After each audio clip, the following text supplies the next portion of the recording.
Halo semuanya, perkenalkan, nama saya Vanuel Artisan Siombing, dan kali ini saya akan memberi atau menjelaskan sedikit mengenai materi atau menjelaskan sedikit tentang materi mengenai turunan vektor, dan teman-teman bisa menemukan materi ini pada rangkaian mata pelajaran kalkulus vektor. Kali ini saya akan sedikit menjelaskan mengenai turunan vektor berikut dengan latihan-latihan soal yang ada, teman-teman bisa ikuti nanti di beberapa menit selanjutnya. Dan untuk mengawali materi kita, saya ingin mengajak kita semua untuk melihat, misal terdapat sebuah kurva seperti pada gambar teman-teman. Ada 20 titik yaitu P dan Q. Dan jika pada kurva tersebut terdapat sebuah parameter yaitu X sama dengan Ft dan Y sama dengan Gt, dan kemudian T bergerak pada kurva dari titik A hingga B, sehingga kita bisa dapati bahwa kurva tersebut bergerak dalam rentang A kurang dari sama dengan T kurang dari sama dengan B. Maka dari situ kita bisa simpulkan bahwa masing-masing titik, baik itu titik P dan Q, akan memiliki komponen-komponen sebagai berikut, yaitu titik P akan memiliki komponen XA, YA, dan titik Q akan memiliki komponen XB, YB.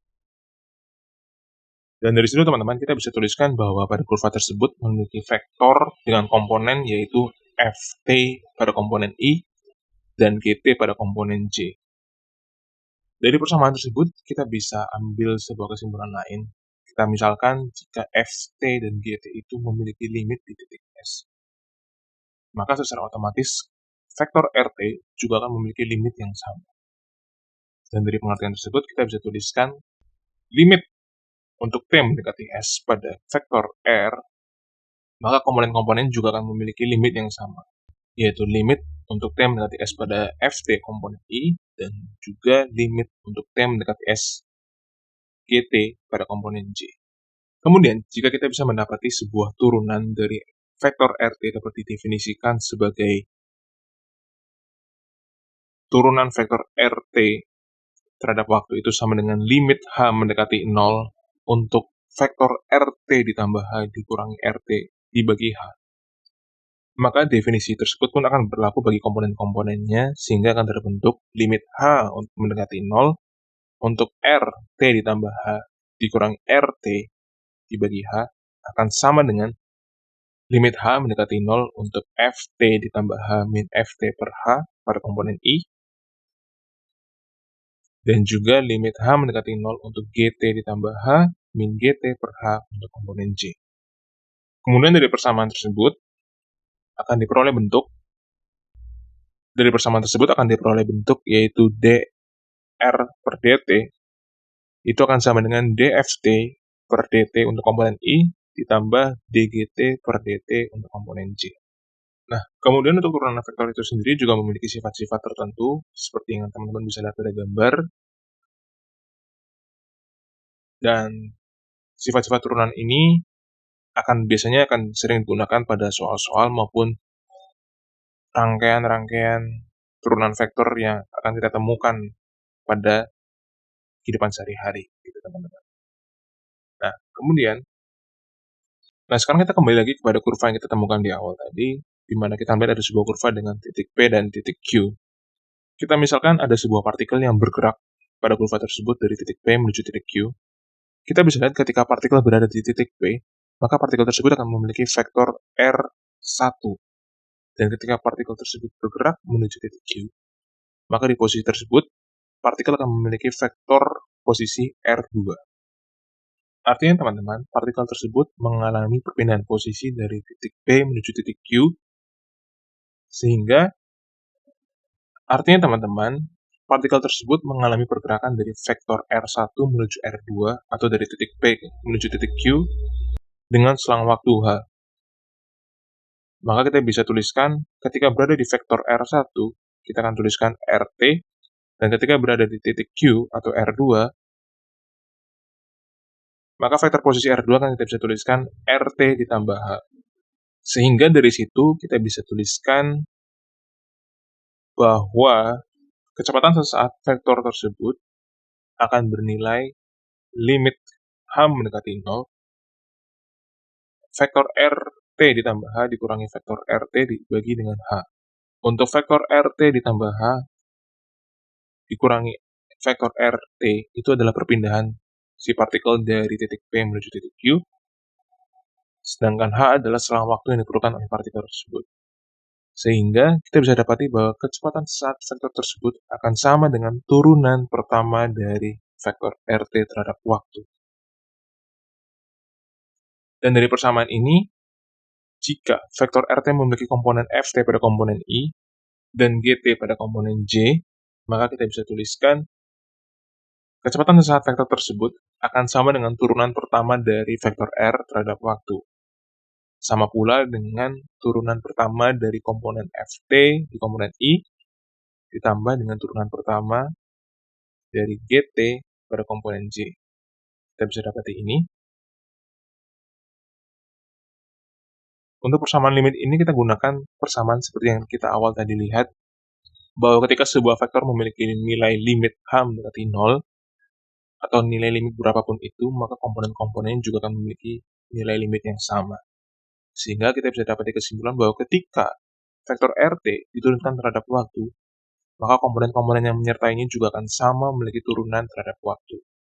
Dan dengan percepatan vektor kita bisa simpulkan adalah turunan pertama dari kecepatan sesaat, maka kita bisa simpulkan bahwa percepatan vektor itu juga akan sama dengan turunan kedua dari vektor RT terhadap waktu kuadrat. Dan dengan teori yang sudah kita temukan di awal tadi, turunan tersebut akan berlaku juga untuk komponen-komponen vektor RT tersebut. Dan kali ini kita melihat sebuah contoh soal. Di soal kita lihat ada sebuah vektor RT dengan persamaan komponennya yaitu 2T pangkat 3 kuadrat pada komponen I min E pangkat 2T pada komponen J. Dan dari soal juga diminta untuk kita bisa mencari turunan pertama dari vektor RT dan juga turunan kedua dari vektor RT.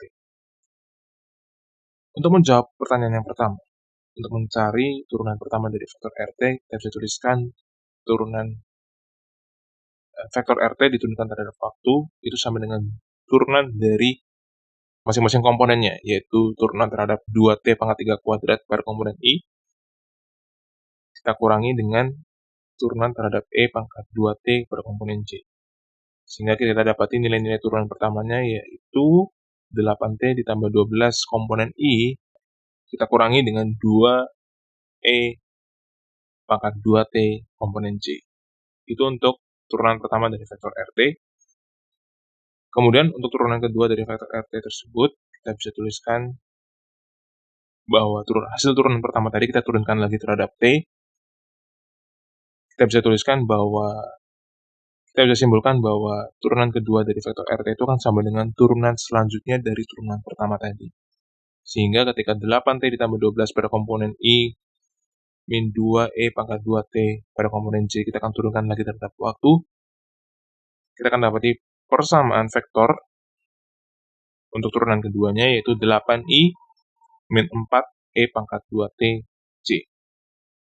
Itu untuk contoh soal yang pertama, dan kemudian kita akan melihat contoh soal yang kedua. Jika Ft atau terdapat sebuah vektor Ft dengan persamaan komponennya yaitu T kuadrat ditambah T pada komponen I ditambah E T kuadrat ditambah T pada komponen I ditambah E pangkat T pada komponen J, kita diminta untuk menentukan yang pertama adalah turunan pertama dari vektor F tersebut, kemudian turunan kedua dari vektor F, dan juga sudut antara turunan pertama yang bernilai 0 dan juga turunan kedua yang bernilai 0. Pertama, kita akan mencari turunan dari persamaan ini. Turunan pertamanya yaitu kita akan cari turunan masing-masing komponennya. Itu turunan dari T kuadrat ditambah T pada komponen I terhadap waktu, dan juga turunan dari E pangkat T terhadap waktu pada komponen J. Kita dapati turunan pertamanya bernilai 2T ditambah 1 pada komponen I ditambah T E pangkat T pada komponen J. Kemudian untuk turunan kedua akan memiliki nilai yang sama dengan turunan dari turunan sebelumnya.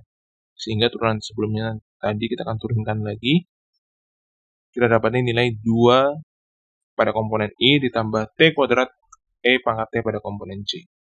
Kemudian, persamaan-persamaan yang sudah kita temukan tadi mengenai turunan pertama dan turunan kedua kita akan simpan di sebelah sini untuk menjawab pertanyaan yang ketiga. Dari persamaan yang ini, kita akan cari nilai nolnya, sehingga kita dapati bahwa turunan pertama vektor yang bernilai 0 itu akan memiliki komponen 1i. Kemudian untuk turunan keduanya akan memiliki nilai 2i ditambah 0j, sehingga kita bisa simpulkan ini memiliki komponen 2i. Dan teman-teman, untuk mencari sudut antara turunan pertama dan turunan kedua, kita bisa gunakan rumus cos theta sama dengan vektor A dot vektor B dibagi dengan dot vektor B dibagi dengan besarnya vektor A dot besarnya vektor B. Pertama, kita akan cari nilai dari turunan pertama yang bernilai 0, kita akan dotkan dengan turunan kedua yang bernilai 0. Kita akan dotkan dengan turunan kedua yang bernilai 0, sehingga kita dapati untuk komponen I, yaitu 1 kali 2, sama dengan 2, ditambah 0 kali 0 pada komponen J, sehingga untuk dot produknya akan bernilai sama dengan 2. Kemudian untuk besarnya turunan pertama bernilai 0 itu adalah akar dari 1 kuadrat sama dengan 1, dan besarnya turunan dari vektor F bernilai 0 yang kedua, itu akan sama dengan akar dari 2 kuadrat atau sama dengan 2. Sehingga kita bisa tuliskan bahwa cos theta akan sama dengan 2 dibagi dengan 1 kali 2 atau sama dengan 1. Dan untuk theta-nya kita bisa tuliskan arc cos dari nilai 1 sama dengan 0 derajat. Sehingga sudut antara turunan vektor F dengan nilai 0 dan juga turunan kedua dari vektor F yang bernilai 0 akan memiliki derajat sudut atau sudut bernilai 0 derajat. Kemudian untuk contoh soal berikutnya, kita dapati sebuah titik P yang bergerak menyusuri lingkaran dengan pusat 0,0 dan radius R, teman-teman. Titik P bergerak dengan kecepatan sudut omega dan kedudukan awal R,0. Kita diminta untuk menentukan kecepatan dan percepatan titik P. Nah, pertama-tama kita akan tuliskan terlebih dahulu bahwa vektor posisi P ini akan memiliki bentuk RT, itu sama dengan XT pada komponen I ditambah YT pada komponen J. Sama seperti teori yang sudah kita dapatkan tadi di awal. Dan untuk lingkaran dengan jari-jari R, kita dapati bahwa pada sumbu X akan bernilai R cos theta dan Y akan bernilai R sin theta. Dan dari theta tersebut kita bisa simpulkan bahwa kecepatan sudut omega akan bernilai theta sama dengan omega kali T.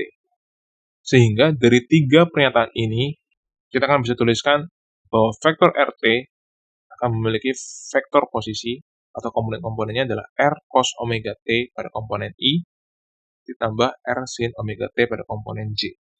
Maka, untuk mencari kecepatan titik P tersebut, kita akan tuliskan turunan pertama dari vektor posisi RT terhadap waktu. Kita dapati bahwa R cos omega T pada komponen I kita turunkan terhadap waktu akan bernilai negatif omega R sin omega T pada komponen I, ditambah turunan R sin omega T pada komponen J akan bernilai omega R cos omega T pada komponen J. Itu adalah vektor untuk kecepatannya. Dan untuk percepatannya, itu akan bernilai turunan pertama dari kecepatan tadi. Terhadap itu akan bernilai sama dengan turunan pertama kecepatan terhadap waktu. Sehingga dari persamaan yang ini, kita bisa turunkan terhadap waktu akan bernilai negatif omega kuadrat R cos omega T pada komponen I, negatif kita minuskan dengan omega kuadrat R sin omega T pada komponen J. Kemudian teman-teman, kalau teman-teman perhatikan di sini, omega bisa kita keluarkan, omega kuadrat, sehingga kita bisa tuliskan negatif omega kuadrat dalam kurung R cos omega T pada komponen I ditambah R sin omega T pada komponen J. Dan jika teman-teman perhatikan, persamaan ini akan sama dengan nilainya dengan vektor RT. Sehingga kita bisa tuliskan negatif omega kuadrat R. Sehingga percepatannya akan bisa kita tuliskan negatif omega kuadrat dikali vektor RT itu sendiri. Jadi itu saja untuk teman-teman untuk kali ini. Jadi itu saja teman-teman untuk materi turunan vektor kali ini. Semoga kita masih bisa bertemu lagi dengan materi-materi yang baru berikutnya.